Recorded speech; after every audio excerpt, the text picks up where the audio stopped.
English or cool. This meeting's being recorded by a lot of people. So that'll be interesting. All right, so I'll start sharing my screen again. And I know a lot of you have been to a lot of these learning circles and have heard this whole spiel before. But I do know we have new folks every time. So I always just try to kind of center us in where we are, what you're even doing here, what any of us is even doing here. And so this is a learning circle of the Hampshire County Food Policy Council. Please, like I said, select your language channel, either English or Spanish. Whether or not you can hear me right now, and if you're an English speaker, you will need to select English to hear everything that happens in the meeting. And we always just like to see who's in the room. So go ahead and put in the chat who you are, and well, we'll see your name, but if there's anything else you want to say about that, and then just why you were interested in this session, what made you want to participate in this session today. You can take your time doing that. Just a nice way to just see who's in the room. So this is a session on language justice and language access. And I'm presenting today, and I usually try to find somebody to give an update on the Food Policy Council, and I was remiss in doing that this time. So it'll probably just be me. And then Nick Magnolia, who's often our interpreter, is going to be presenting on the topic of language justice and language access today. And then Julian Seiser, I'm not sure if I'm saying Julian's last name correctly, will so you know. Caesar, great, thank you. Like the salad or the dictator. / emperor, thank you, okay. Yeah. So just to briefly review what we're going to do today, we're kind of in the welcome space right now. We'll do a land acknowledgement. I'll share a quick update on what's going on with the Food Policy Council. Then we'll hear from Nick, and I have no idea what Nick's going to do, but I'm sure it will be great. And he'll walk us through the training, and then we'll do a quick close. Let's see. I'm going to call Robbie. Can I call on you to read the land acknowledgement? Well, sure. I was right in the middle of writing something. I know I really put you on the spot, so I can pick somebody else if you want, but it's something nice to hear. That's okay. I can do that. I didn't know where to click on English. Oh, so it's at the bottom of your screen. There's a little icon that kind of looks like a globe. Okay. And if you click on that, you should be able to see it. Okay. Here, let me just finish this real quickly. Okay. Do you want me to go to somebody else? I just saw your smiling, friendly face. You're already off of mute, so you called out to me. Okay. Okay, there we go. All right, now I'll go back to here. All right. Okay, so land acknowledgement for the contemporary Franklin, Hampshire, and Hampden counties region. We acknowledge that we're on colonized ground, appropriated through a series of actions intended to destroy, seize, or diminish Indigenous people, culture, and resources. We deeply consider historical realities, the impacts of settler colonialism, and how profit and harm still derive from these events. In response, we affirm Native American identities in this community today and a vibrant cultural legacy. Every time we gather here, we must acknowledge and respect that fact. We respectfully support the healing and restoration that is underway, and we yearn for a genuine peace in our time and for generations to come. Thank you so much, Robbie. Beautifully done. Beautifully done. It sounded like you've done that a million times before. Are you a drama teacher or something? Was. As you might know that. For those who don't know, Robbie was my drama teacher back in middle school. And she was a great drama student. Short-lived, but thank you. So just to remind folks, kind of center us again in what the Hampshire County Food Policy Council is. It was sort of initiated by these organizational partners, Cooley Dickinson Healthcare, us, Healthy Hampshire at the Collaborative for Educational Services. We focus on access to healthy food and opportunities for physical activity. And let's see, we have Kristen and Rosanna both here from the collaborative who are on the Healthy Hampshire team and also help to support the Food Policy Council along with me. We have the Hampshire County Food Policy Council Governance Circle, which is actually now called the Startup Circle, which has been working on developing the governance structure for the Food Policy Council and is getting so close to being finished. The Hilltown Community Health Center, Hilltown Community Development are also partners, and the Massachusetts Health Policy Commission is our funder. So like I said, I was remiss in finding somebody to give an update on the work of the Startup Circle today. So I'll just share a quick update. So essentially, we have been working really, really hard on kind of passing some policies around what our governance structure will look like. So recently, we developed and consented to a vision statement and a mission statement for the Food Policy Council. And actually, if I had better forethought, I would have included those here because it'd be great to share those with folks. I'm wondering, Kristen, if you'd be able to find those and drop those into the chat. That would be awesome. Thank you so much. Yeah, we'd love to share those with all of you.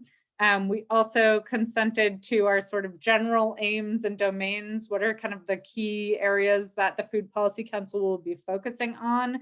And a lot of that, all of that was developed with the input that many of you have given through the survey that we did online, through the previous learning circle we did around planning, food system planning in Hampshire County. So we've been taking, sort of all the data that we've been getting through these engagement opportunities to develop these statements, develop these general sort of focus areas for the council.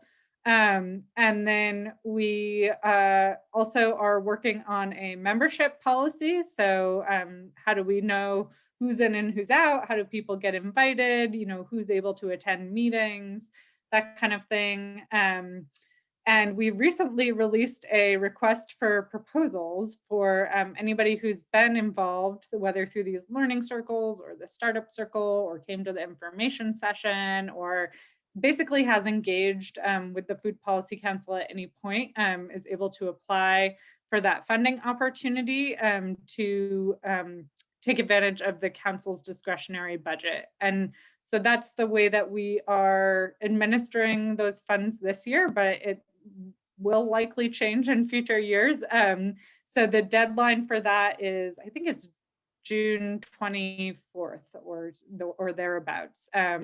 So yeah, you should have received that in your inbox. And if you didn't and you want to send me a private chat, I'd be happy to send it to you.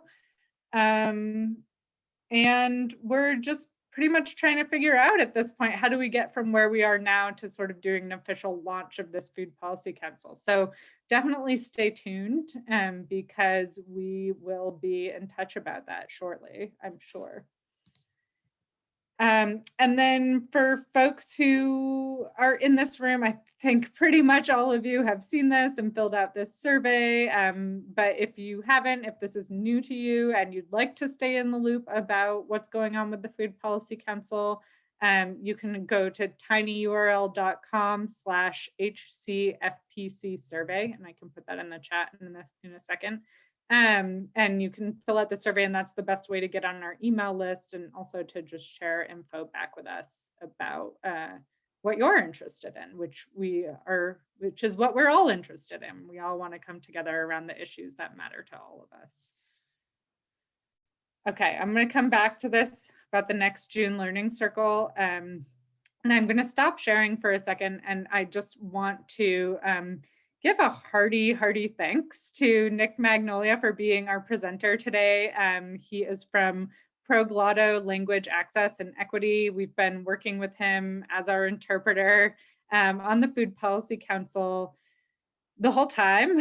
And he and his team have been amazing. We love working with them. And we have just noticed that, we're in sort of a whole new world with language access and equity, especially during the pandemic and with lots of things being on Zoom and sort of folks trying to figure out how to make all of that work. And so we asked Nick to share a little bit with us about all of that. And so we're really grateful to have him here today talking about that. And Nick, you should have the ability to share your screen. So I'm just going to go ahead and pass it over to you. Awesome. Thank you so much, Caitlin. It's exciting. All right, I got some great stuff to share. It's funny though, I have to say that like when I was putting all this info together, I couldn't help but think like through the whole thing, like this is practically what I'm writing is what we've done, like how to create multilingual space. So let me just start sharing the screen.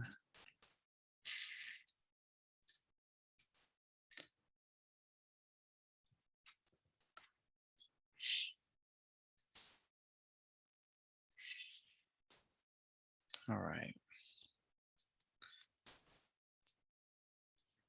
So thanks everybody for being here today. I'm really excited to talk to you about language access and language justice. And as Caitlin was saying, Proglotto's been working with Healthy Hampshire to interpret the Hampshire Food Policy Council meetings to make it a fully multilingual space. And it's been really rewarding for me just to learn about this whole world. And I'll admit, as an interpreter, you often enter spaces where you're really not familiar with what's going on. You're kind of just like on the tips of your toes, just keeping up when it comes to the terminology. But I consider myself lucky to have been introduced to this world for sure. All right, so just to start, I know we went over this in the very beginning, but please be aware that this learning circle is being interpreted. If you're attending from your computer, you find the globe icon at the bottom of the screen. That's where you select your language.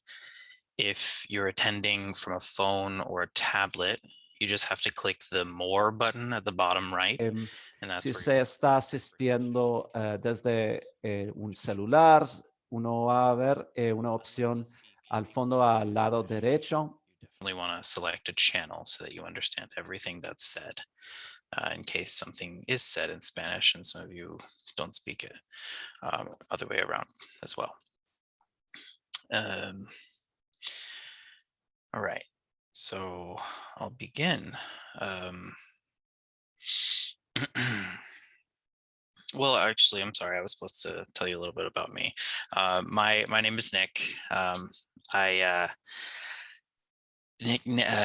Nico, if we're speaking Spanish, I go by both. I answer to both. My language journey started in high school. I was an exchange student in Paraguay. I lived with a host family, and I had to learn really quick.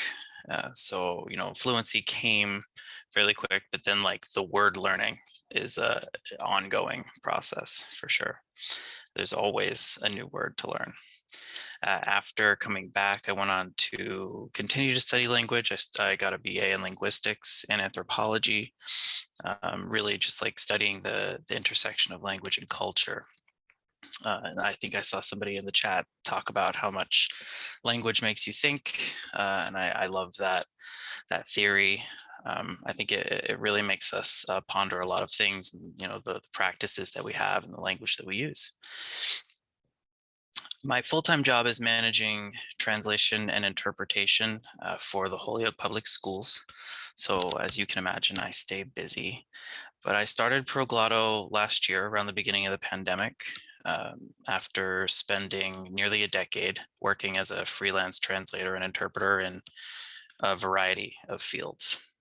I still translate and interpret a lot, but my focus is shifting to language access consulting and helping manage translators and interpreters.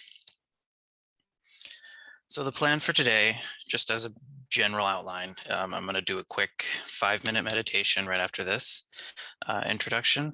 We'll hear some 2 true stories related to the topic of today, and then we'll review the topic, language justice and language access, highlighting some key terms to start.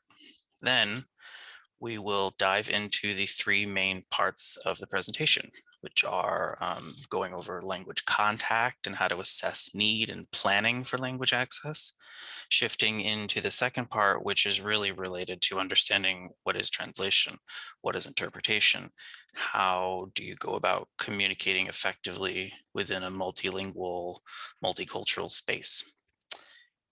And the third, final topic or section of the presentation will be about building systems that support language justice in your organization.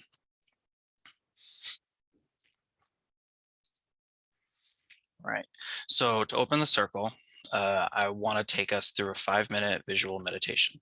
Since this exercise requires visualization, you'll want to have your eyes closed.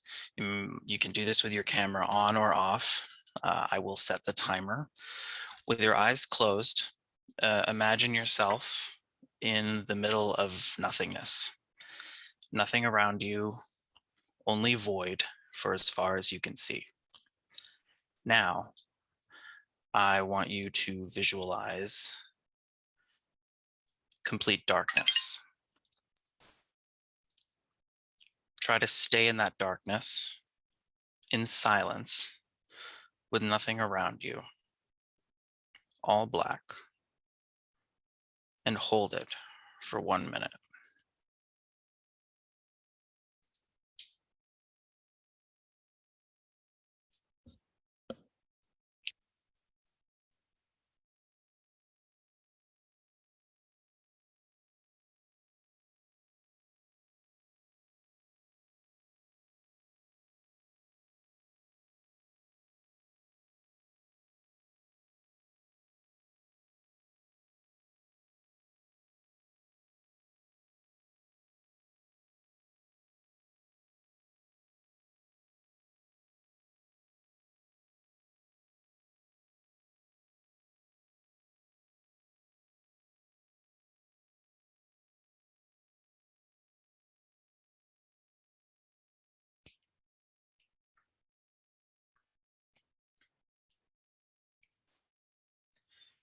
Now, turn on the light.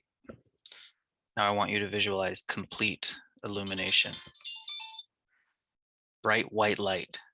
Stay in that light, in silence, with nothing around you, all white, and hold it for another minute.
That's a minute. Turn off the light. Total darkness now. Hold it for another minute.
All right, turn on the light. Final minute of total illumination. Visualize entirely white, complete illumination.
And that concludes our 5-minute visual meditation.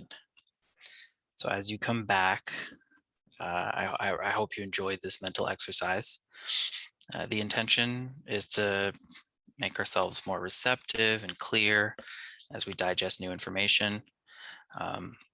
In a new agey sense, the pineal gland helps us regulate, or actually is in charge of helping us understand our brains understand the difference between whether it's day or night.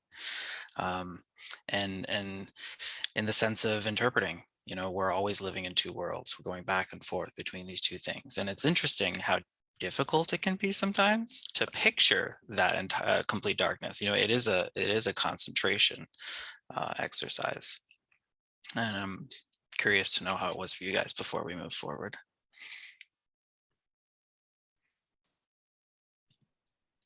I felt like when I was visualizing the darkness, I felt really worried and anxious, like something was going to come out and get me or something like that. And then when I was visualizing the light, I felt really like free and detached.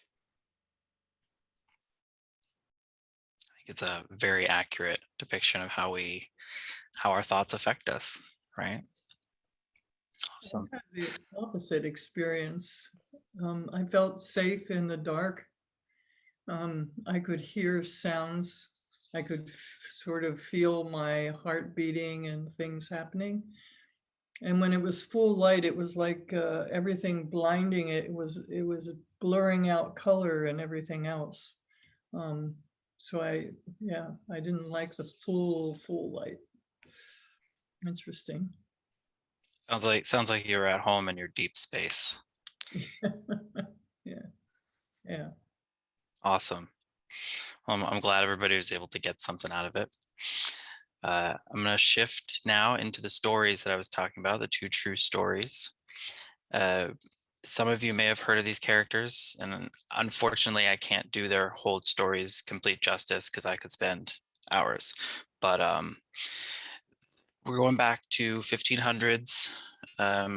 You can call it European expansion. You can call it colonization of the Americas. The main topic relating to language justice is talking about injustice, and in particular language injustice. So we're going back to, we're going to start with Malinali. To the left is a photo of Malinali. She was also known as Malinsin or Malinche, which is the most common. Malinche was born in what is today known as the Tabasco region of Mexico. The exact date of her birth is unknown. Malinche was an interpreter, an advisor, and an intermediary. She belonged to the Nahua cultural group, who were at war with the Aztec. With the arrival of Hidalgo Hernan Cortez to the coasts of eastern Mexico, Malinche's linguistic and cultural skills were immediately exploited as a means to divide the cultural groups and conquer the Emperor Moctezuma and the capital of Tenochtitlan. What's more, Malinche was the mother of Cortez's first son, who is considered to be one of the first mestizos. Mestizo means of mixed indigenous and Spanish heritage.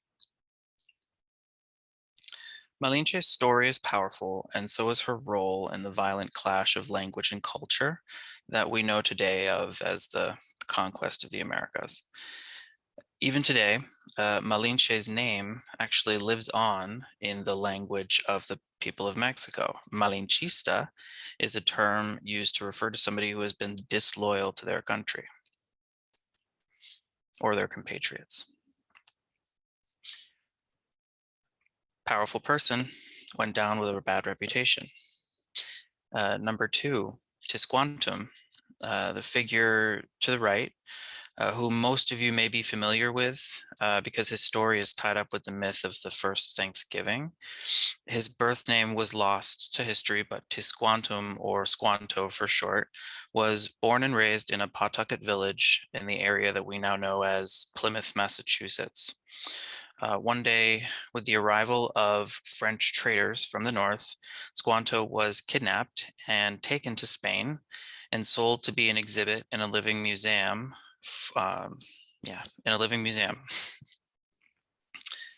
After escaping his circumstances in Spain, Squanto made his way to France.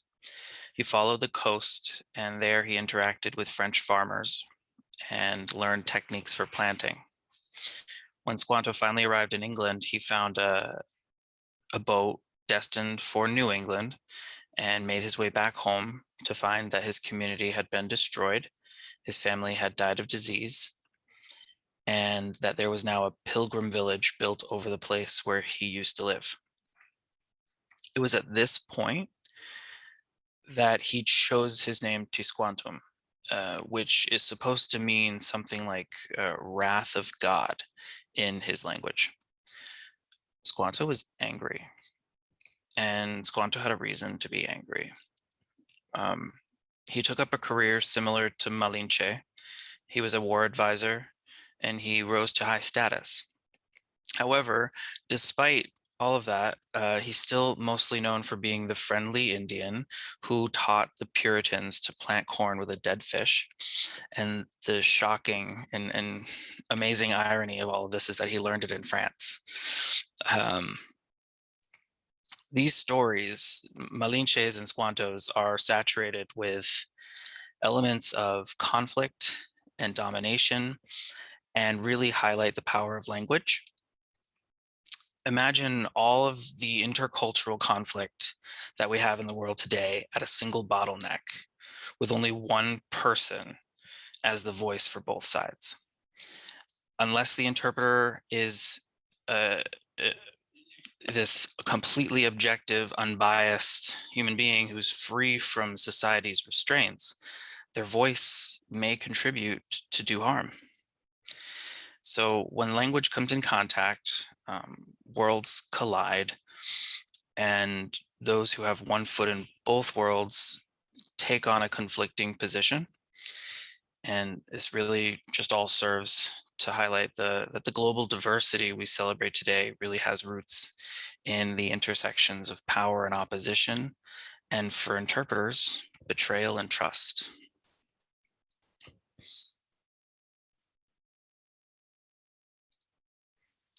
So, topic for today, language justice. There was a little synopsis of this when you registered, but I just want to kind of take you back to that and just highlight some key terms here.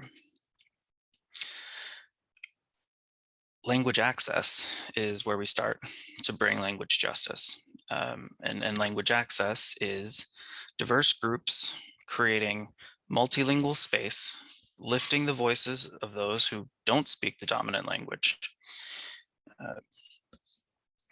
Language justice is how we use those multilingual spaces to build a momentum and accelerate racial and social justice. In today's learning circle, we're talking about language, its role in our work, and how healthy communities practice language justice to help shift culture in the face of a dying paradigm. using something as simple as communication or conversation. The two main legal bases for language access are Title VI of the Civil Rights Act of 1964, which prohibits discrimination based on national origin. And as later cases would help contribute to, like, the national origin part is tied up with language as well. And that's why we say, that's why language access is included with national origin. And there was an executive order in 2000, which really affirmed a lot of what was being said in Title VI regarding these requirements. And for those who are involved in this work, you know, that was the time when hospitals, I think, really stepped it up, when you started to see a lot more medical interpreting as becoming a normal thing, something that you saw all the time. Before 2000, they really struggled to meet the demands of these requirements. And then in some cases, individual states and municipalities enacted their own language access regulations. Some of these regulations required specific things based on what was in their language access plan. Others simply reinforced what was being said by Title VI and by the executive order. And that's all I'm going to talk about law for the whole presentation. So moving on to the agenda, just to quickly let everybody know what we're going to be doing today. First section is language contact, talking about language demographics in our state specifically. More specifically, I'll talk about Hamden, Franklin, and Hampshire.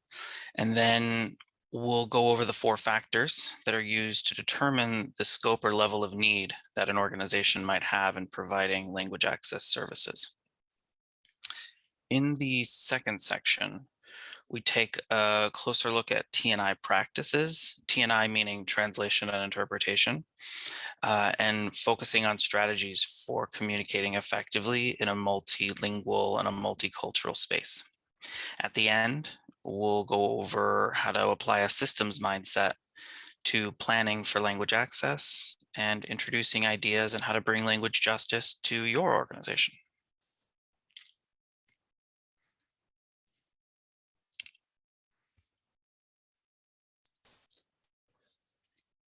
All right, so first section, as I mentioned in the agenda, focusing on language contact in our region and looking at demographics. And then we look at the 4-factor analysis, in which I'll kind of ask for some feedback from you guys just on certain things that you may be able to reflect on in your own organizations and the need for translation and interpretation.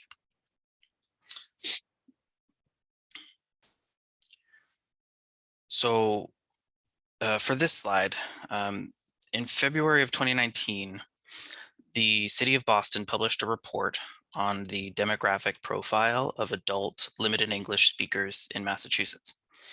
In this slide, we see a total population of Massachusetts residents with limited English, as well as the most common countries of birth of adult Spanish speakers. There was a lot of data, but I really had to kind of bring it down.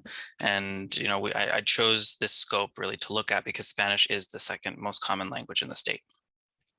The 2 most common countries of birth are Dominican Republic and Puerto Rico, like right there, 300 people away from each other.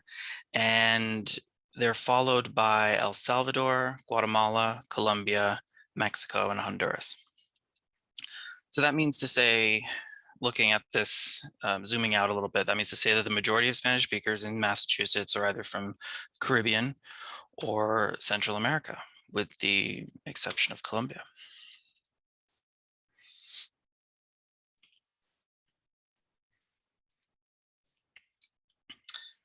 Now for this slide, this is focusing more in on the counties.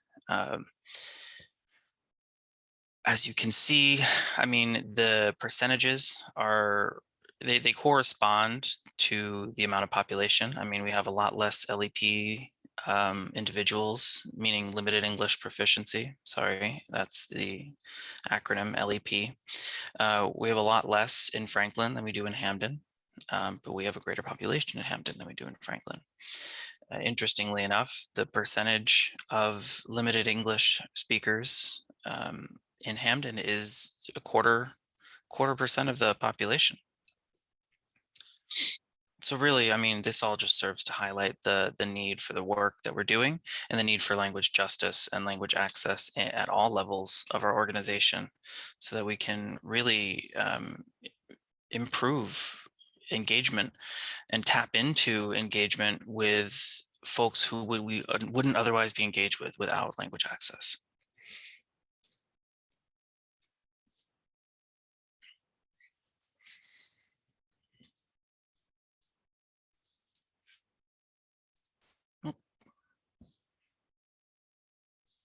All right, 4-factor analysis.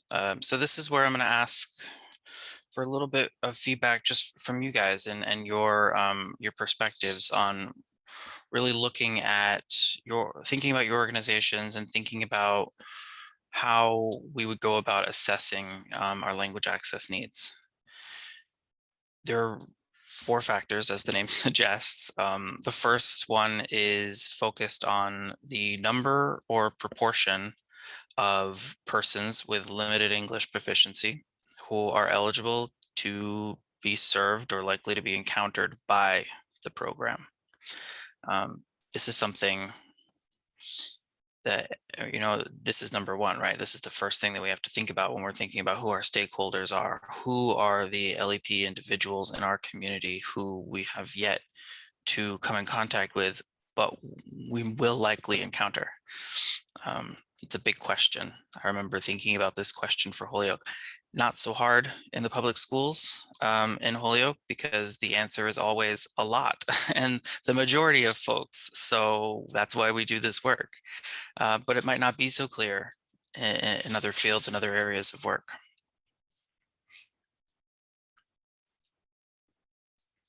The second factor is the frequency with which the individuals with limited English proficiency interact with the program. How often are events happening?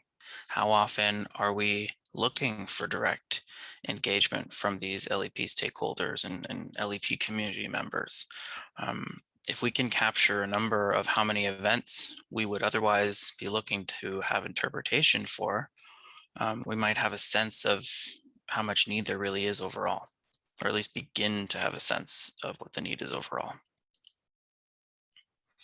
The third factor is the nature and the importance of the program, the activity or service being provided by the organization to the beneficiary. I guess I'll bring it back to thinking about systems for the Holyoke Public Schools. Nature and importance of the program, I mean, really, when you're talking about levels of priority, I mean, we're looking at who has a disability, right? The disability category, a lot of the time, really drives us in labeling the priority of the project. You could have a letter to a parent from a teacher, or a report of a psych evaluation. Which one's going to be more important? I'd say the psych evaluation. So like labeling that level of priority, the nature and importance of each event, each activity, helps guide realistic goal setting, right? We all know that we should and could and maybe have interpreters in every area, at every meeting. But if we were going to start with a few, what would be the few we start with? The final one, money, the resources available. What are the costs of the services, and what can we work with? And sometimes that comes down to choosing one thing over the other. One thing becomes an in-house process, one thing is outsourced.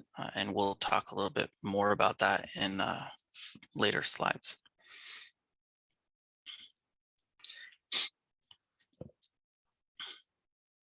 Some recommendations for really thinking about these things and coming at the 4-factor analysis would be designing a survey or a questionnaire. A certain individual wants to get involved in your organization. You're onboarding them, you're bringing them in, they're new to this. Having them take the survey on their language background might be one of the first things that we do, just to collect that number one key factor, right? Who are the folks that we're engaging with, and what are their language backgrounds? Getting a directory of language skills going for internal skills. I mean, that would be something just to get started with, who, and it's something that we probably already do anyway without thinking about it. Who already speaks Spanish? Who's already bilingual? Are we interacting with people who speak a language where there is a staff member who speaks that language? Naturally, they become the first bridge. The idea isn't to burn out those folks, but to really allow for them to be the link, the liaison for the community. Another recommendation I have is using census data.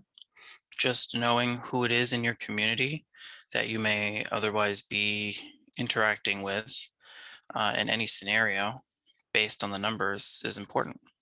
Sometimes, I mean, even from the map of Spanish speakers, sometimes we even forget like how many LEPs we really have. I mean, 0.25% of the whole county of Hamden, that's a lot.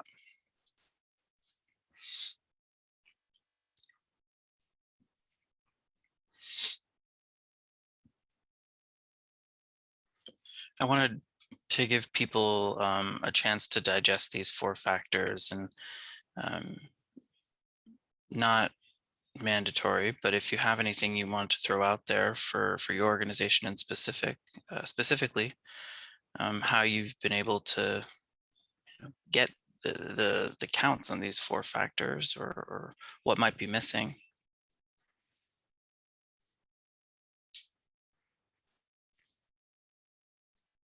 All right, I'll move forward.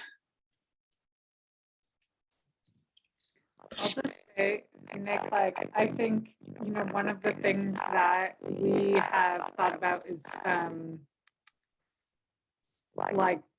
not just meeting the needs of folks who are likely to interact with our work or likely to participate in our programs, but, specifically doing outreach to limited English proficiency communities, and actively trying to bring them into our work. And so so I think there's sort of like a version of this analysis that is what needs are we already seeing and how can we meet them, and then there's a version of this analysis that's sort of like, if we want to be actively more inclusive or actively diversify the folks that we're working with, how do we want to think about that?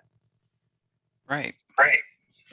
If one of the strategic priorities is engaging our LEP community, then we're not really just looking at census data to just know how many we might be interacting with, but we really want to actually find out who those folks are by name and not just by number and group. And I imagine that the analysis would look a little bit different at this point for an organization already engaging LEP folks.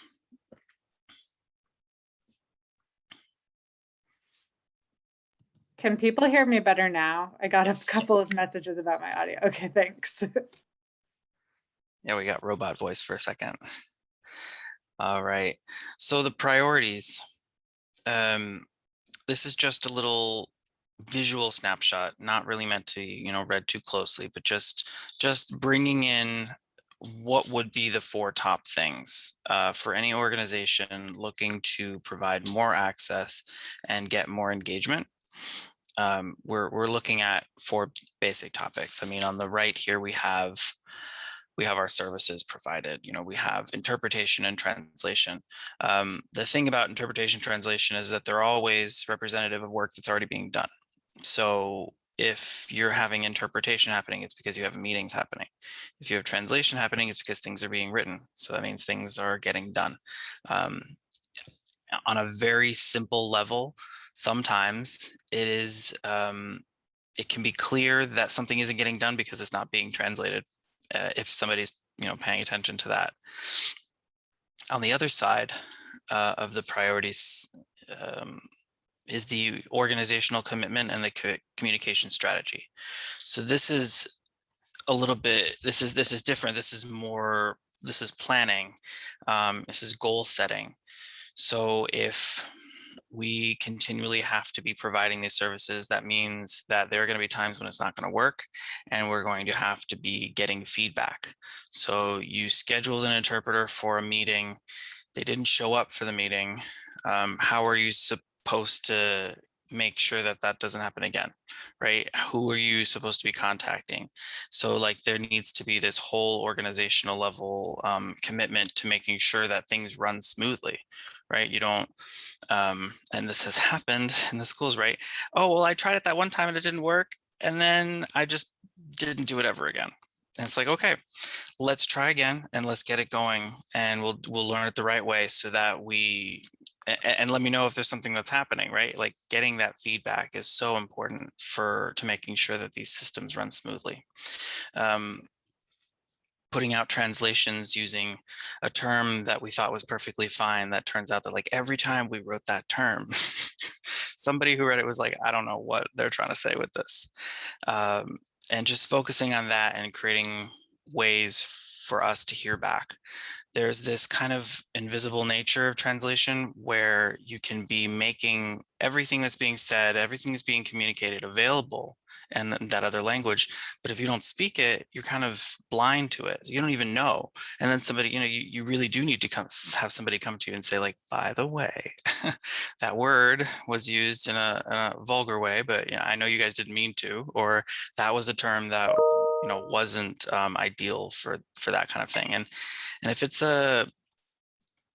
a newsletter or something that was targeted to the whole community at large, I mean, one mistranslation and you don't really want to keep reading. We've all gotten that instruction manual written in really bad English that we know was translated from something, and we're like, I'm not reading this, because that's how it is. Communication strategy is more about thinking about how we're getting these messages out there. And it can be challenging because when communications have to happen quickly, we get into this idea of like, oh, I see a question, a hand raised. Roberta? So sometimes I'm wondering, in one of my organizations, Foothills Health District, we're trying to vaccinate migrant labor people.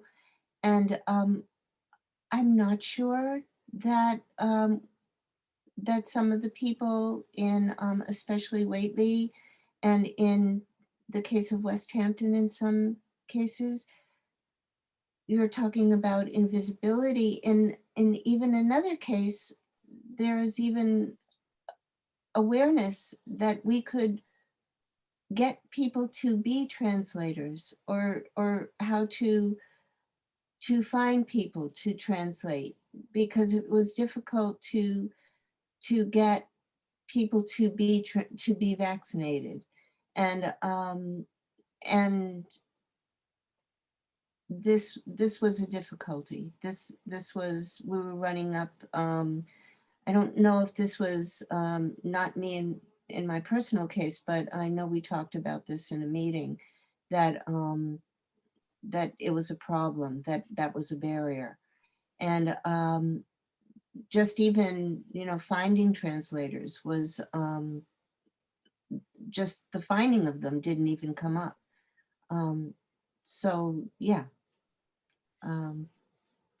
Yeah, I mean, from colleagues that I'm in contact with who are language access consultants in healthcare, I know I've heard and seen in their posts that, translation, interpretation, what do you know? When people read information in a language they understand, we find that they trust us more, and we find that they want to come and get the shot done. It's like that. It didn't take much. It's kind of simple, right?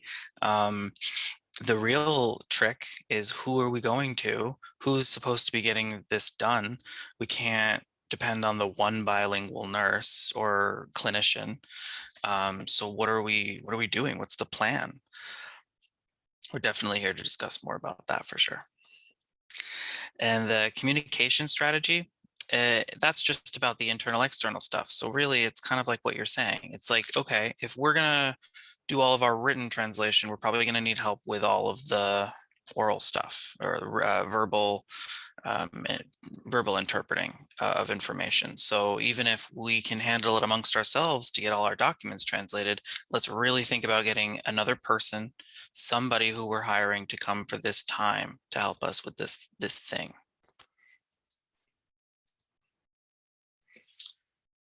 Section 2 of today's presentation was about communicating effectively within the multilingual, multicultural environment. So to help us understand the things that we have to do to make language access happen, we need to separate translation from interpretation. It's hard because translation is technically the umbrella term for everything that falls under it. But the reality is that interpreters do a way different job and offer a way different service than translators do. Translators work with the written word. For example, interpreters, spoken. Translators, they have however much time they have and plenty of time to do research on a term they don't know. Interpreters get put on the spot and they have an instant to figure it out. I know Julia knows that. Translators have time to check in and say, hey, what did you mean by this term? Interpreters, they need to be fluent and prepared. And let me just actually, here's the next section. So this really outlines the difference. Up top, you can see the difference between written and verbal, and bringing it all the way down to the lead time. Again, you don't need to spend, you don't need to instantly come up with something as a translator. You have time to investigate, you have time to do your research. Interpreters, you need materials and you need them at just the right time, which is ahead of time, to be able to get yourself ready for the task at hand. Sometimes translation can be a group effort. If you have, this happens in my team at Holyoke Public Schools, where we have 4 of us, and when we get the yearly course schedule for the high school, it's like 180 pages long. It's immediately a team project because no one person is going to deal with this thing. So we're looking at the previous version, we're all breaking it up into sections, and then one person proofreads just to make sure that it's all consistent.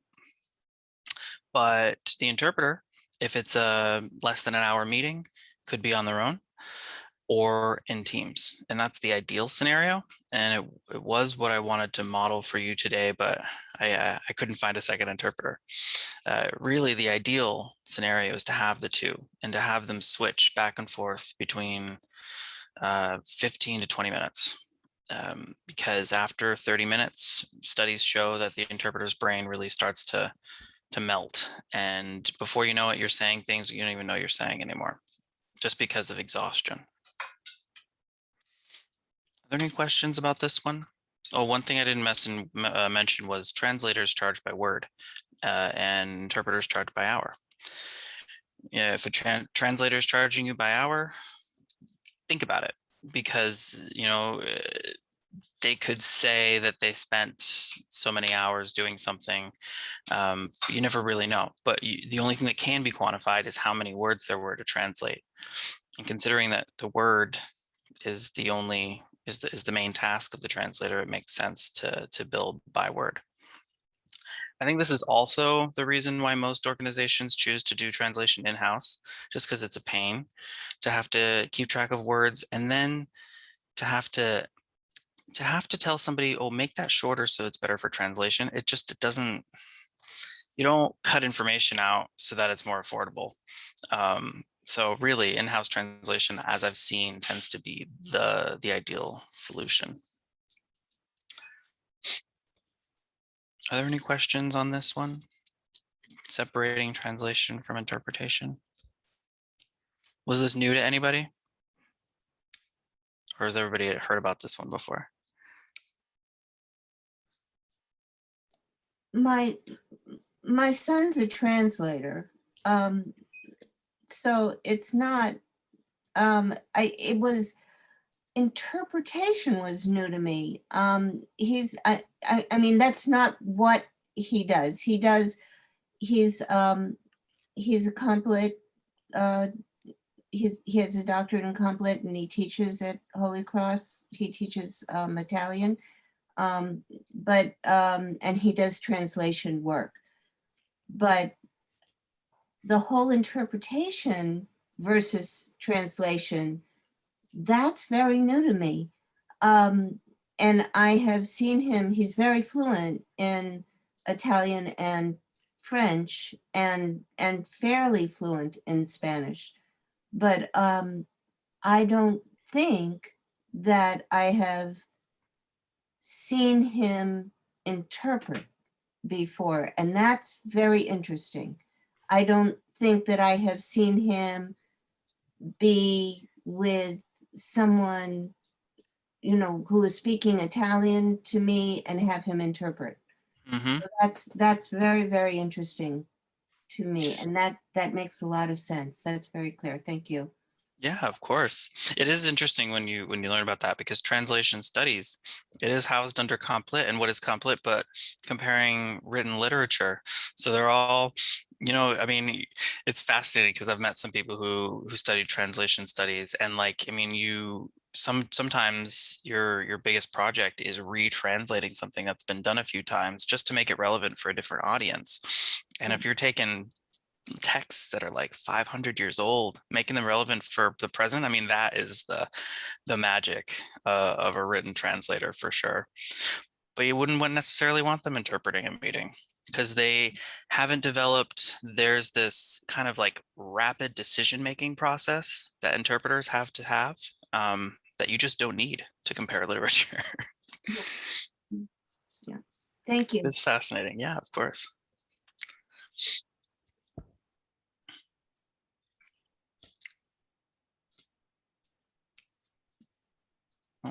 Moving on to next slide. Oh, I went too far, sorry.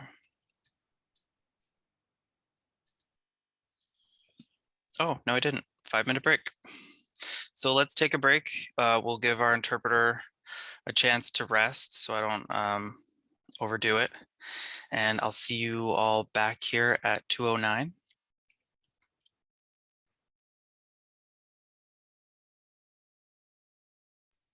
All right, welcome back from break, everyone. I'll give everybody a second to come back in, trickle back into the meeting.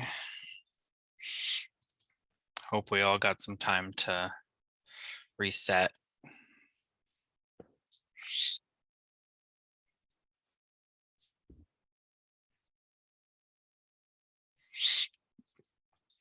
All right. So at this point in today's presentation, I am going to switch languages. So I hope everybody selected a language channel, because once I switch to Spanish, anybody who doesn't speak it is going to want to be hearing the English interpretation that Julian will be providing. Entonces, empezando ahora, voy a estar presentando. Great, so I'm going to start presenting in Spanish. I hope you have chosen the interpreting channel. Julian is speaking Spanish for those who do not speak Spanish. And so we can continue with the rest of the presentation. Great. So in this slide, I am showing you the process, the translation process. So this is something important to know about, because some organizations, like we have discussed, they create internal communication systems. And if you are working in translation or managing a translation team in an organization, you have to know about this process. That person has to know about this process. The translation process isn't just translating and then,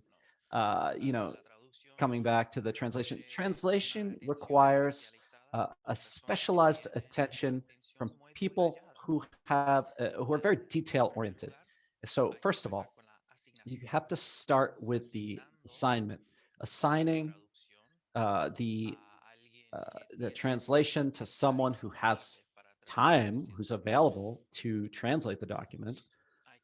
And so you have to find someone appropriate to do the translation.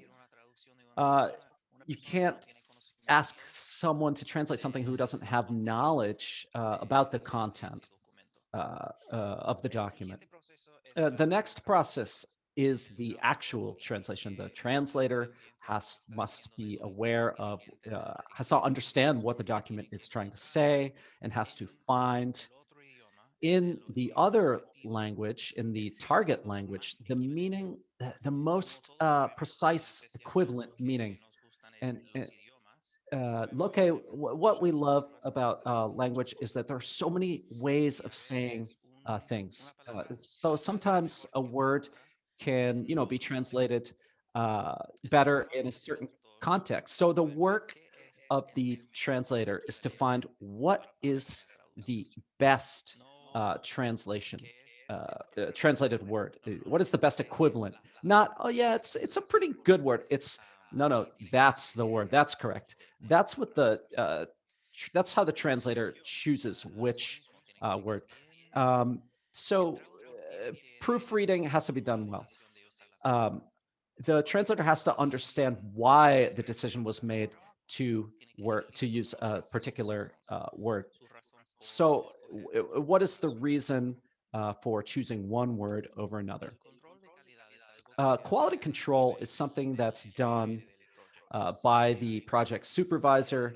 If there is a supervisor supervising, assigning a translation to a particular translator, that person has to be familiar with the appropriate process to make sure there is a good, an adequate proofreading is done. There has to be, they have to have a glossary, lists of preferred words, words that should not be used, because in the editing process, that's the final phase where we take out the words that don't belong, we put the ones in that do belong, and we work with the translator to make sure that they don't, to make sure they use the words that we preferred. And so, as I was saying before about the invisibility, sometimes we don't know what we want. Sometimes we don't know what the preferred term is, and in that case, we rely on our not on the knowledge and experience of the translator, as well as the person proofreading the translation. It's not a competition. We have to, let go of our egos and just accept that, my coworker actually did find a better word than I did. So proofreading is almost always about the final product. The final product is it could be an online copy. You have to think about, okay, so how is this information being publicated? So submitting a translation, making sure that the translation is accurate, is uh, uh, reflects the source, and that the person who is receiving the translation understands that after it's the document, the source, after sending the source document, the original document in the original language, they really need to know that after sending it to the translator, any they need to inform the translator if they have then made any changes to the original document, because if the translator is not told about that, that change will not be reflected in the translation, and uh, they will not reflect each other. Is that clear to everyone? decir algo en esto. Yeah, if I could say something about that, something I'd like to note about translation and a lot of problems that I have encountered with the organization that I work for is to be able to translate what we have, translate according to the population that we're serving. It's a population that with people from Central America, Puerto Rico.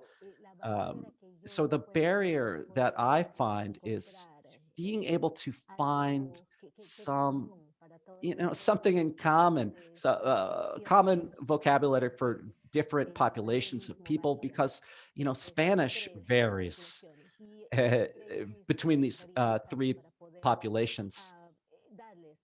So in this case, it's could be notifications about from a company about how to help family. So and the biggest barrier that has been being able to find, follow that, uh, uh, figure this out, according to make sure that the families understand what we're putting out, and and making sure that it's done in a way that works for everyone.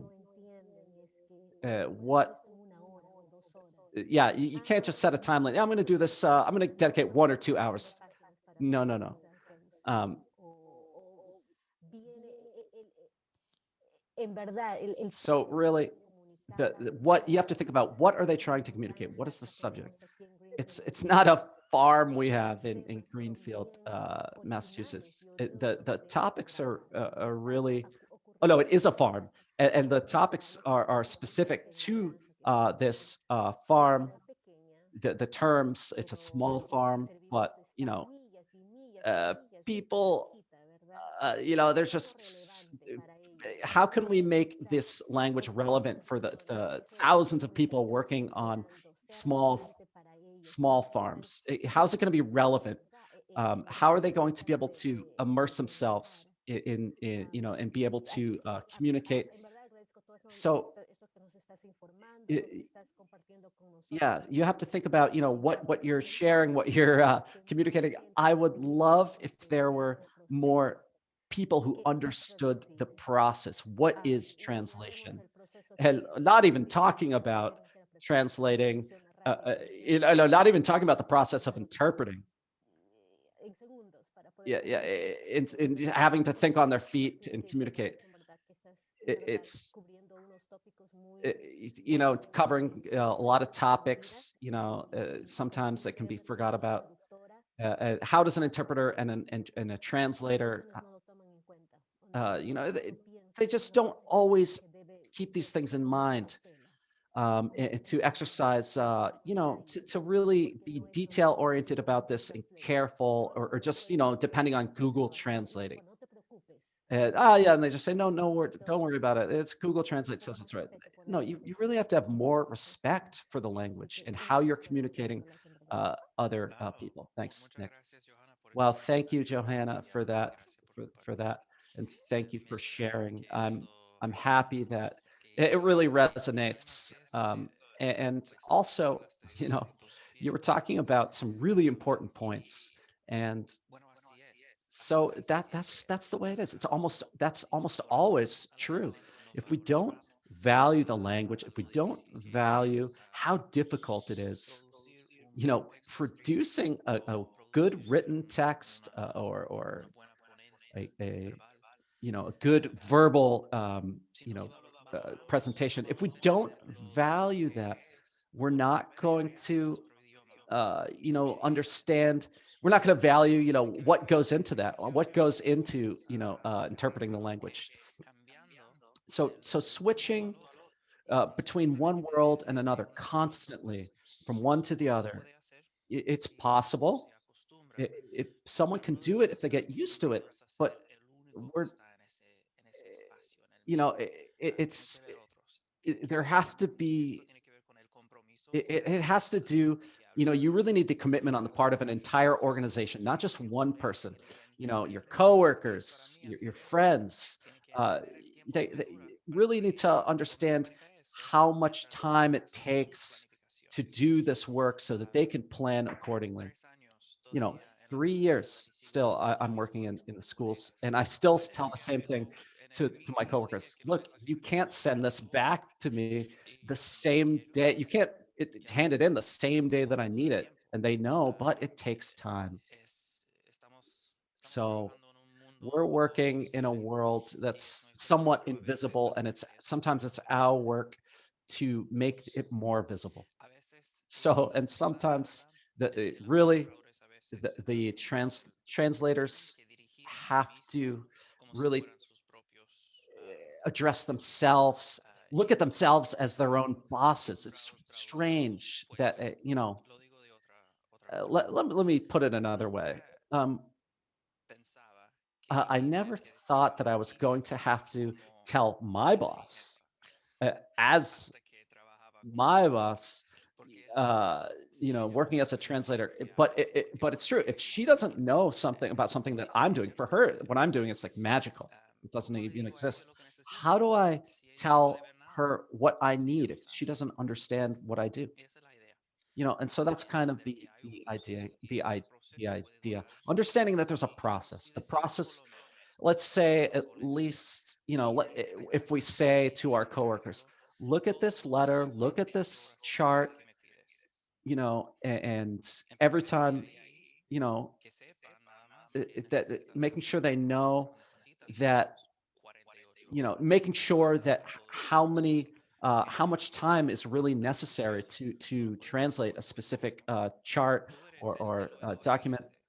And if not, it won't be translated correctly, and we want to do that correctly. Okay, so I'm going to move on because we're taking some time here. So we're running a little bit behind. Working with an interpreter, not a translator, an interpreter. We are talking about planning, event planning, public conversations, forums, public forums, any type of event that's open to the community where we are creating a multilingual space.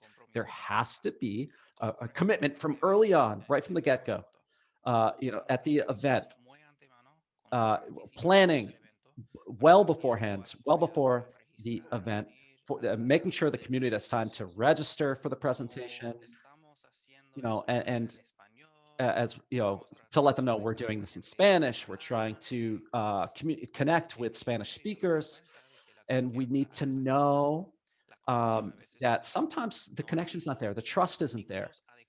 They're not the links. There's not enough links to really make sure people come. So having that commitment right from the get-go is important. Oops.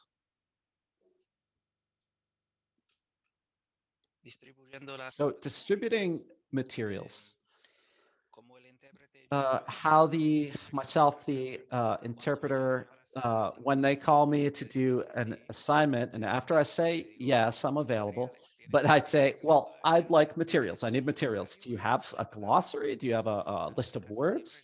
And they almost never have it, but I keep asking for it because it's something that's important. I am more useful as an interpreter if I show up having had time to prepare. If I enter a situation that I'm totally unfamiliar with, I'm not part of it, I'm just an interpreter. Um, I need to know I need to know beforehand at least a few key terms. So, and adjusting the agenda, it has to do with prior preparation. So when we do an event, we create, an agenda. What do we want to do in the meeting or an event or an activity? We have to think about uh, who's going to be the interpreter, who's going to do the translation. Are they going to be part of the is it agenda at the beginning, like Caitlin did, presenting that what we have interpreting available? Please choose the channel, the interpreting channel, according to the language that you require. If we do not form, if we do not include this in the agenda, we're not actively encouraging the Spanish-speaking participants or non-English speakers. And that is a further barrier. It makes it more difficult for them to participate. So there are little things that can be done to encourage people to join, so people know what's going on, and so that they know that there's interpreting available. And paired interpreters. I'm totally interested in this matter. I'm an interpreter. I like working with other interpreters.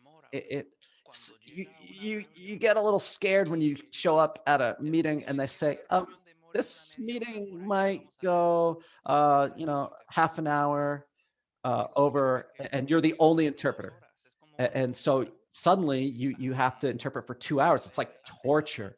So knowing beforehand how much the start and end time of a meeting, or having a coworker, just changes everything. Sorry, Julian. Nick, can I Sorry, ask a Julie. question? Uh, So my question is about building a glossary. Do you have any tips about how people can start doing that for their programs, in anticipation of, if they wanted to hire an interpreter, how do you suggest people get started with doing something like that?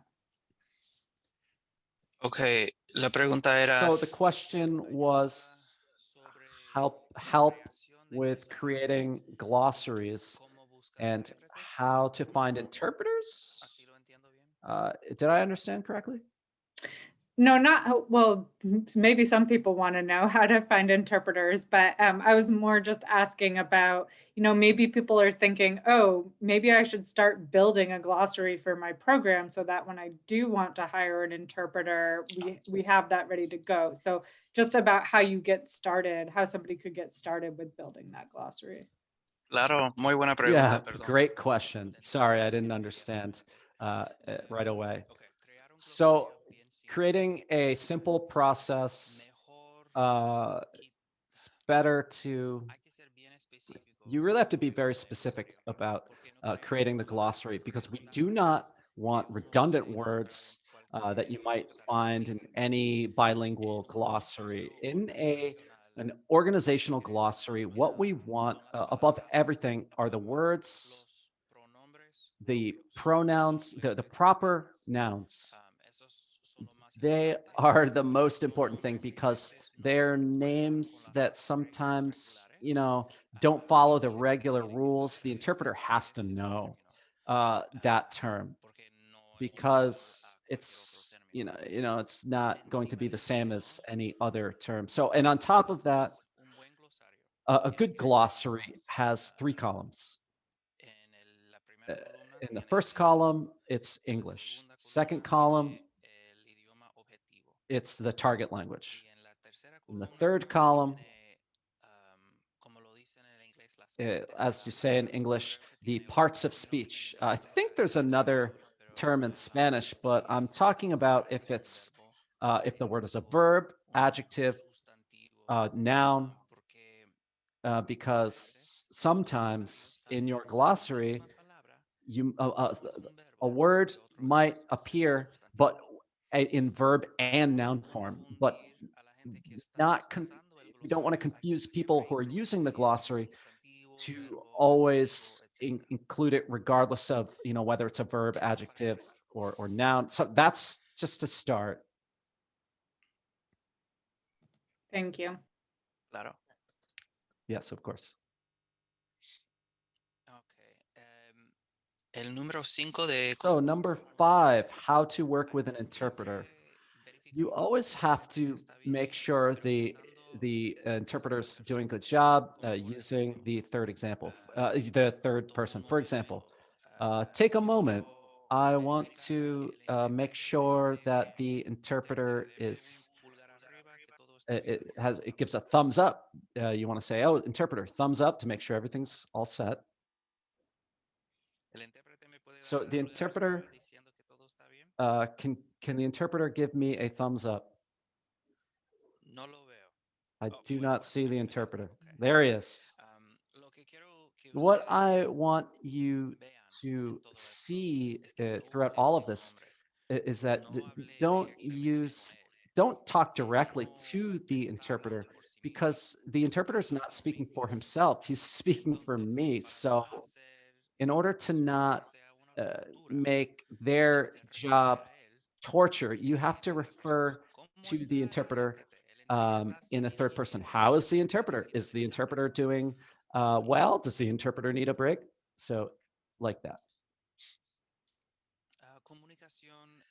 Communication in the first person at a consistent rhythm.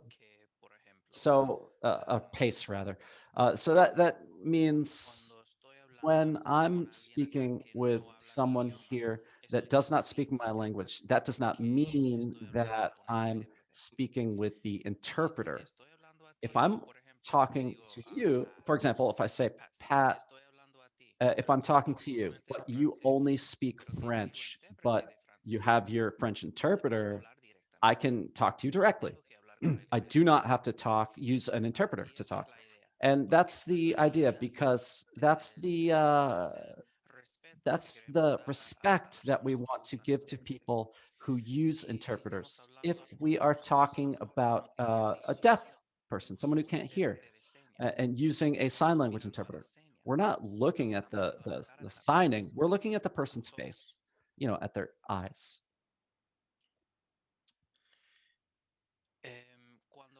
So when there's an interpreter at a meeting or an event or anything, depending on what it is, you really have to avoid sudden code switching. For example, if I'm going to right now, and sorry, interpreter, but if I uh, change languages in the middle of a sentence, it won't make sense for the interpreter. I just used two languages in one sentence.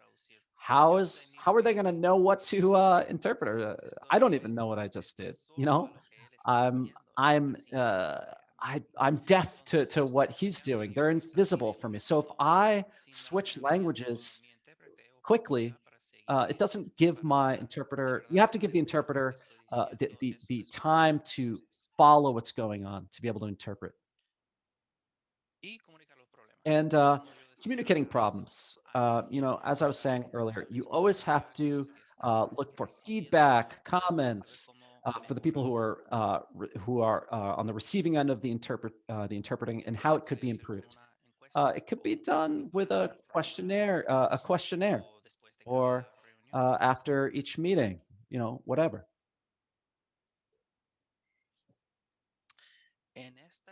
So in this slide, we are talking again about what is needed, what the elements are for planning interpreting.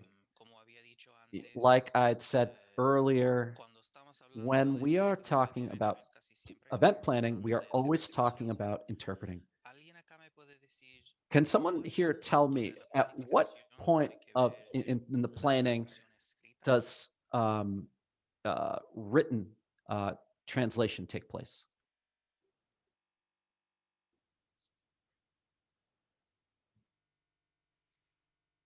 Si estás planificando If you are planning an event, what are you translating? What written translation are you doing? I would say everything. Everything during the planning. Everything should be in both languages when you're planning an event in English and Spanish or whatever language. Eh, That's my yeah. You need to consciously make sure that both languages are present for the entire audience. Yes, but if we're speaking about what's written, I see here the programs, I see the flyers, signs, slides. These are written things that must be translated. Does someone have their hand raised? Yeah. Yeah, I did, Nicholas. I hear the need to plan and have written translations in both language and things. But what happens, or how do you weather sort of deviations from that happen sort of normally or naturally in a conversation where something goes off rail? Do you just, that you can't pre-plan? I'm not sure if this is a, yeah. Sí, como por Yeah. ejemplo. So, for example, you're at the event. The person knows that they're going to go to the event. They're there participating, and suddenly, something occurred to me. There's a document that we want everyone to have. Oh man, it's really a shame that it's only in English. Something like that. Right in the moment. Oh man, we didn't plan we didn't translate the document because we didn't plan on sharing it. That type of thing could happen. I think that with commitment to language access will inform us to some degree that at that time we can kind of take a step back and say, well, maybe it would be better not to share this until we have it in both languages. I guess where I'm thinking a little different. I hear what you're saying, and it's good advice. I'm trying to understand whether we can bring translation to a council meeting where I have no idea. I can give agendas, I can give information so that the vocabulary is there, the translator knows the issues, but I don't know what people are going to be saying. And does that make sense? Sí, porque eso es mi Yeah, vida. because that's my life. Okay. Yeah, so in Holyoke schools, we're doing the school committee meetings. The school committee, they finish whenever they feel like it. They invite me, for 5:30, and sometimes I end at 9, and they never tell me when it ends because I don't know. It's true. Someone's always starts talking about something I don't really know about. That's just the reality of the work, and so the more we know, the more that the interpreter knows, the more we can share with the interpreter, the better. Okay, thank you. Thank you. Gracias por la buena pregunta. Thanks for the question. I could add one thing in relation with Pat said, is that the relationship with the interpreter has to be very close, because we will share with the interpreter many documents, yes, that you could feel are confidential. Confidentiality is very important. So yeah, it is important also to build that relationship, the trust relationship with the interpreter. Muy buen punto, Rosana. Yeah, it's a really good point, Rosanna. Thank you so much for that. Yeah, it's of course interpreters, by the nature of their work, they learn about a lot of information that doesn't really belong to them. It happens all the time. It's related to what happened a lot with Malinche and Squanto. Information sometimes is actually a danger.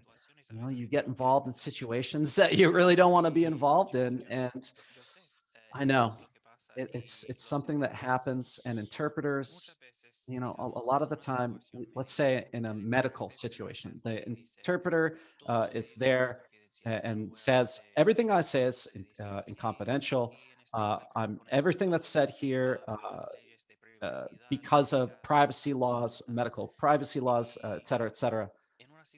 And in such a situation, we're talking about, in the community, and here in this situation, we're talking about community matters. But Rosanna has a good point.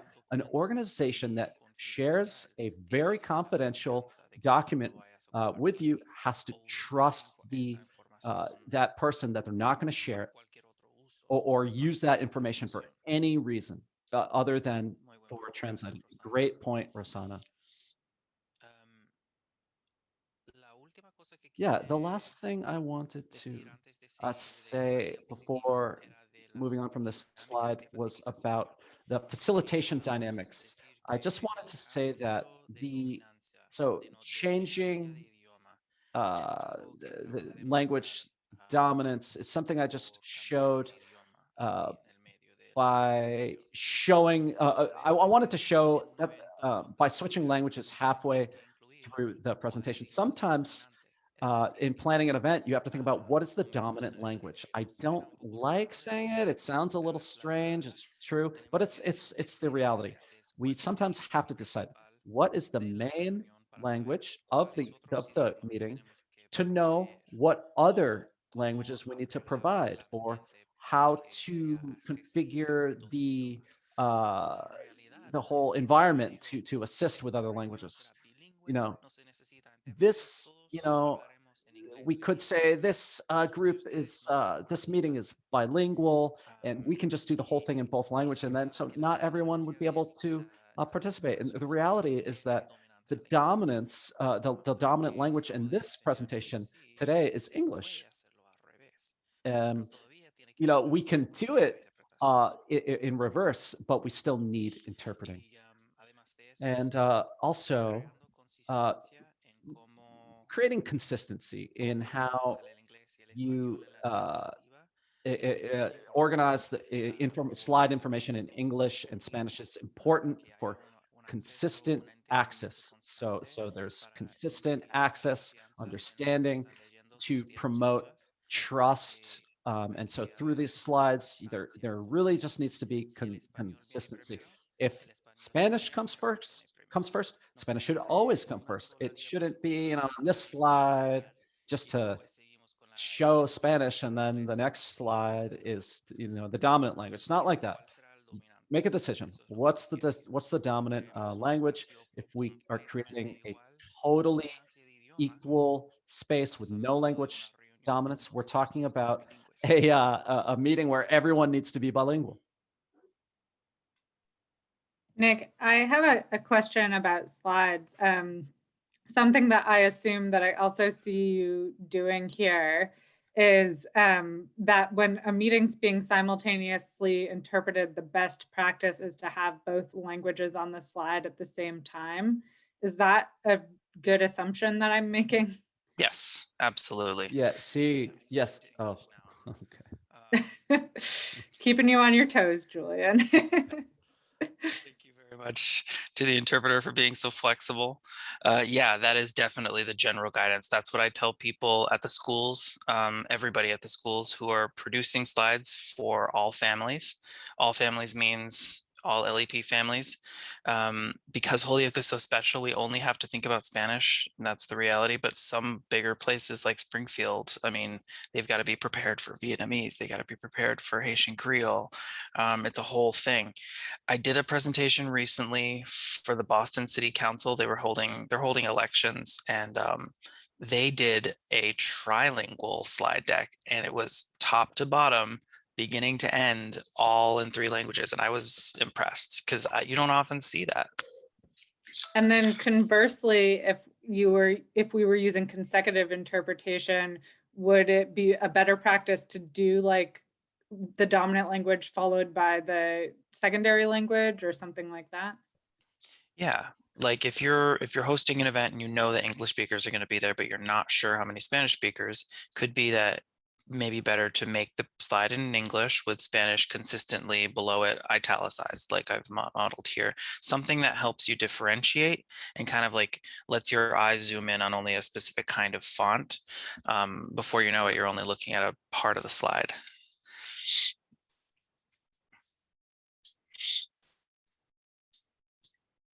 Looks like Andy has his hand raised.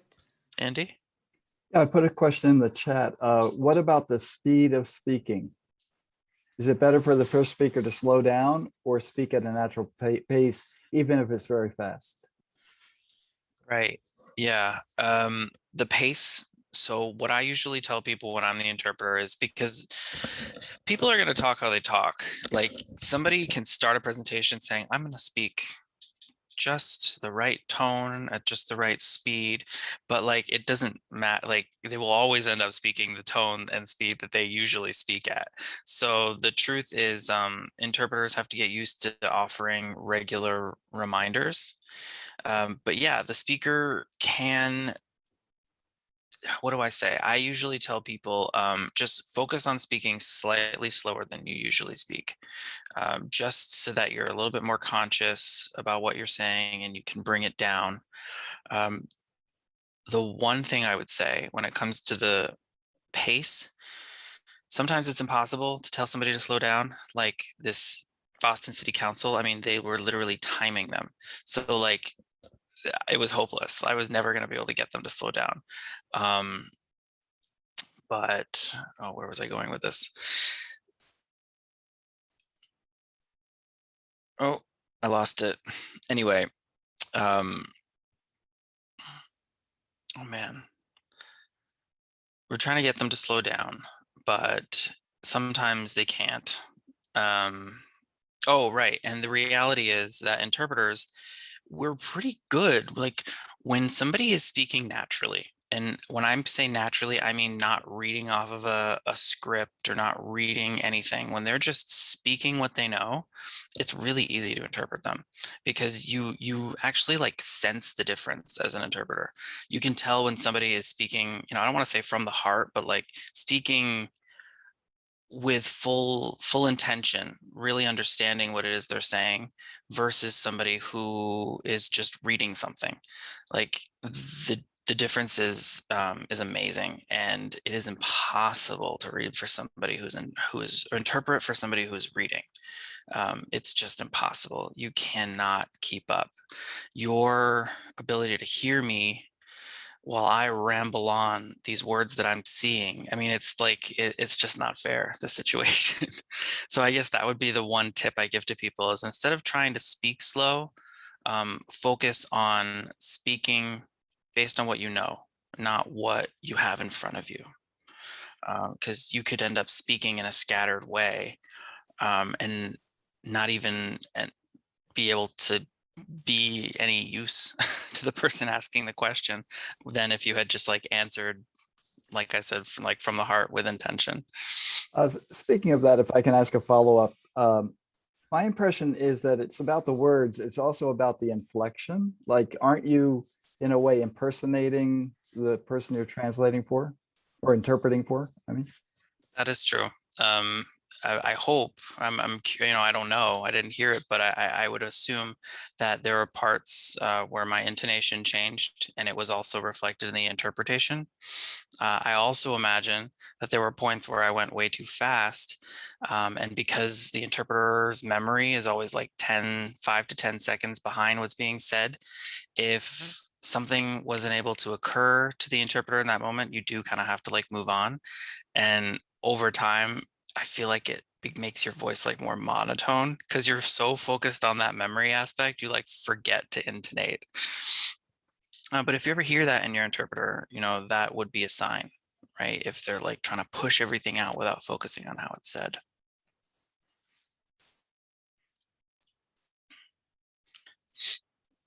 So I think I'm good for time. So when it comes to building sustainable systems that support language justice in your organization, the big thing is language access planning. That is where it all comes from. The reason we're here doing this, and the reason we have the information that we have, is because larger agencies have gone through the trouble of doing the language access planning for us. I work in the school department, like I've said multiple times, and I have to look to the Massachusetts Department of Education language access plan to look at what the best practices are that are recommended in the state. What's interesting is that you can find really great info in these plans, but they are developed to be vague, because each organization has to come up with its own solutions. I'm not going to get into everything that it takes to make a language access plan because it's a whole process, but I am going to talk about the first one, the very first step.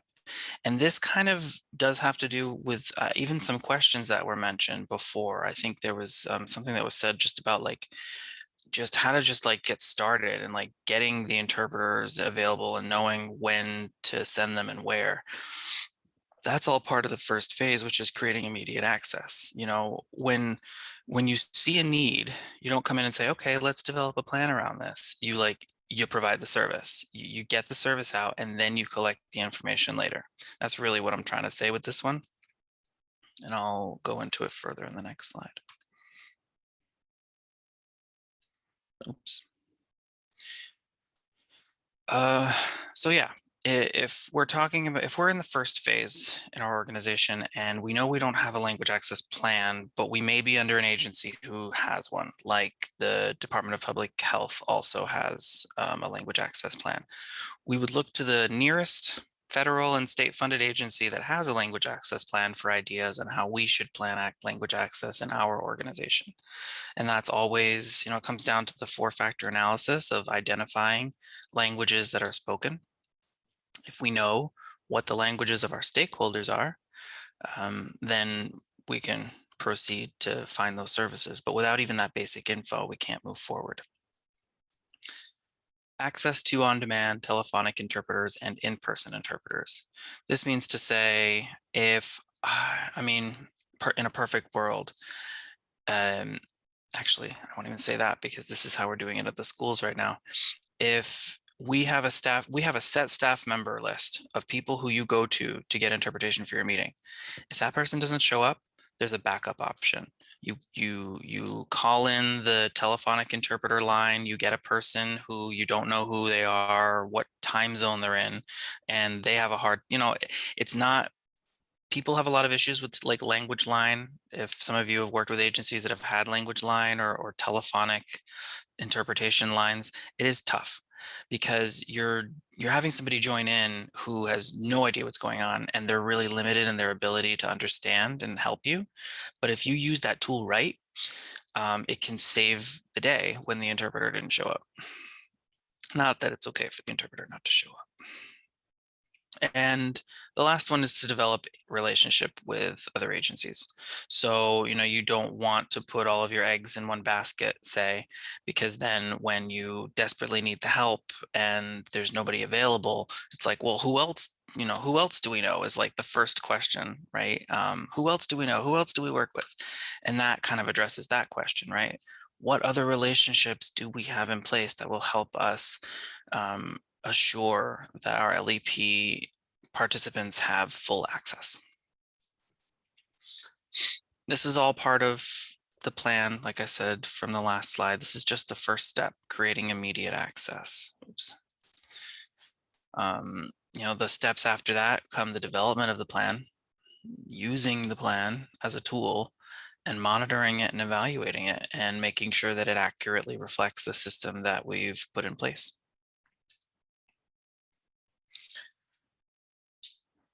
Tons of info, so I will leave it at that and let us use this time to continue the discussion. Are there any questions?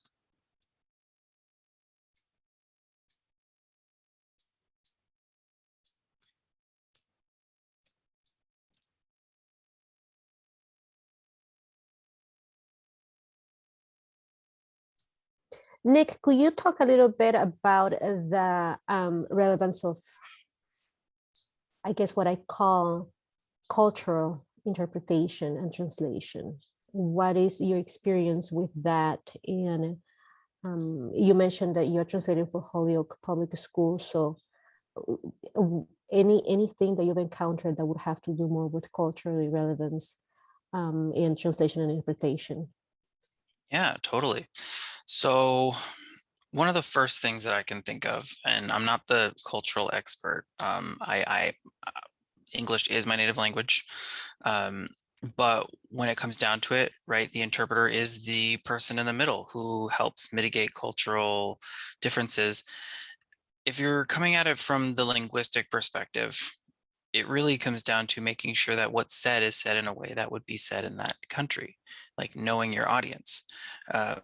At Holyoke Public Schools, we have mostly people from Puerto Rico. It's like a really high majority. Even agencies that we work with like almost don't believe it. They're like, they're like, are you sure you don't want a neutral Spanish? And we're like, no, we want Puerto Rican Spanish, please and thank you.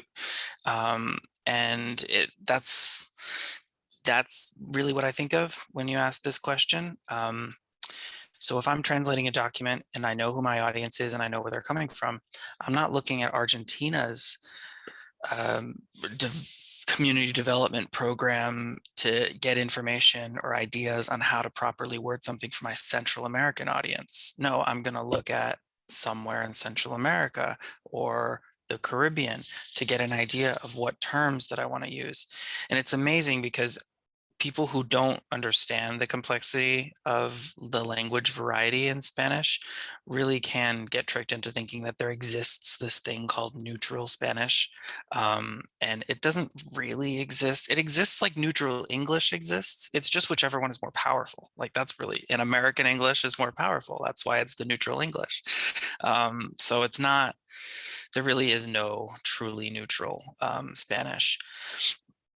When it comes down to it, in my experience has been that, for example, we have a bunch of Colombian families at Holyoke, and I have specifically tried to like use terminology that would be more Colombian-ish instead of Caribbean. And honestly, the people they're interacting with in Spanish every day are from the Caribbean. So even on a local area, like you can't even, we're not even doing wrong. Like the Colombian mom totally got what we were saying, even though it was like a super Puerto Rican way of saying it. So that can be lovely sometimes, but it comes down to how well you know your audience, how well you know who you're talking to. Nick, I'm wondering, because a lot of us are doing meetings in the Zoom sphere right now, and that's probably not going to change all that. I mean, it might change, but I bet a lot of us are going to keep working with Zoom. Are there any particular like tips or tricks or best practices you want to share about Zoom interpretation? Sure. I mean, I hope that everybody who participated today, because you can talk theoretically about how something works, but like experiencing it is another thing. So I really hope that today's meeting helps you understand how Zoom interpreting works. I get a lot of common misconceptions from people like, okay, so I'll assign you to the interpreter room and I'll send all the Spanish speakers there. Like, no, you're going to assign me as interpreter and all of your Spanish speakers are in the room with you. So don't treat them like they're in another room. And it's interesting because the way that we do things through Zoom is kind of how we have to do it in person. Like there needs to be, so the way that I'm shut off, like you can only hear me if you're tuned into the channel. If everybody turns off their interpretation right now, I mean, I could be yelling and you're not going to hear me because I'm forced into a box. You're tuning into what I'm saying. And that's kind of how it should be in person. The interpreter should not be in a setting where they're able to interrupt the speaker. I'm just here to make sure that I'm hearing you and saying it all into the headsets that people are wearing. So you tuning into the channel here is like wearing headsets. You can hear, if you're in the Spanish channel right now, you can hear my voice at about 20%, and you can hear the interpreter's voice coming in 80% higher. That's how it's supposed to be. And the reason for that is to facilitate like the trust aspect that we were talking about, of where you don't want to just hear the interpreter, because if there's any doubt that they're not saying exactly what the other person is saying, you can even use your little bit of knowledge of what they're saying in English to be like, I feel like he's saying something different. There's a way to do that. And I think that's the reason that they leave the two languages. You still want to know who's speaking. Also, the interpreter is only usually one person. So if Caitlin's speaking and then Siobhan is speaking, but it's just Julian's voice, sometimes you can't tell when the speaker changed. So it's nice to know that you can hear the original speaker underneath the interpreter. I feel like I've learned so much about Zoom, like even literally just last week, right? And when Andy was telling us, I mean, that's new, that we can actually record the Spanish interpretation. I didn't even know that you could do that. So that's a fun tip and a workaround, is that you can record the interpretation as long as you're saving it to a local file, not the cloud. Is that correct? So I want to wrap us up soon because I know we're getting a little bit over time here. It looks like Rosanna has her hand raised, and I'm happy to stay on for another 5 minutes or so. I just wanted to say to folks here that if you have any questions about using Zoom interpretation and all of the annoying complexities of it, or if you want somebody to practice with, please feel free to reach out to me. I'll volunteer myself because we've used it a lot and it can be really tricky sometimes. So I'm always happy to try to work through it with folks.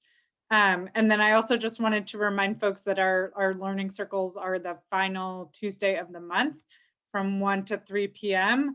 And that means our June learning circle will be Tuesday, June 29th from 1 to 3 p.m. We don't have a topic yet, so keep your eyes peeled for a topic. And like I said, we'll hang out maybe just until we hear from Rosanna and get her questions answered, and then we'll wrap up. So feel free to stick around or duck out if you need to. Go ahead, Rosanna. Gracias. Yo lo que quería decir es resaltar que la interpretación es una cuestión de justicia, es una cuestión de derecho, que debe estar en todo tiempo accesible a las personas que quieran estar en cualquier espacio.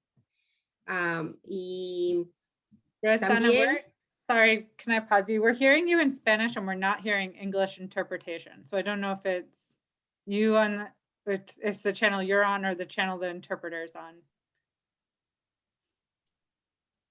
oh, I am in the Spanish.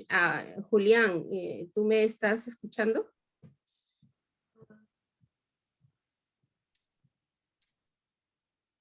Oh. No Nick, sé. are you going to handle the English? You're in the English channel? Nick, are you in the English channel? I just heard Julian say. Julián, yo estoy en el canal de español. Okay. All right. The interpreter's going to interpret for Rosanna in the English channel. A little confusion. Lo que quería decir era, Yeah, what I wanted to say was that the interpreting, it's a question of, it's a right. It's a matter of justice, that any person that wants to be in any space really should have the right to have interpreting. And also, not all platforms that exist allow that type of access to interpretation, simultaneously. And there needs to be, I don't know, to coordinate or ask, talk to the platforms that are not prepared for that, to ask, well, when are they going to have it, as an option to really, to be able to have interpreting, fairly, for people who need that. And thank you, because the presentation's been great. Yeah, it's true. More platforms are finding ways to connect to that. Unfortunately, the most common thing is for a big organization will connect with a platform like Kudo will connect with Teams Meeting, but that doesn't mean that there's simultaneous interpreting in Teams Meeting. But if you're contracting with Kudo for your interpreting, then Kudo will connect with Teams meeting. That's what I think that we have to change. That's something I think we need to change.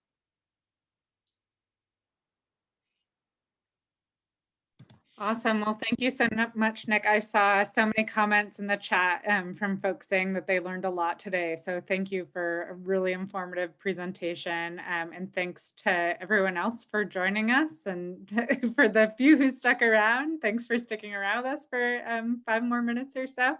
And I hope that everyone enjoys the rest of their day. Thanks so much for coming, everyone. Thanks so much for having me. Thank you, Julian. Thanks, Julie.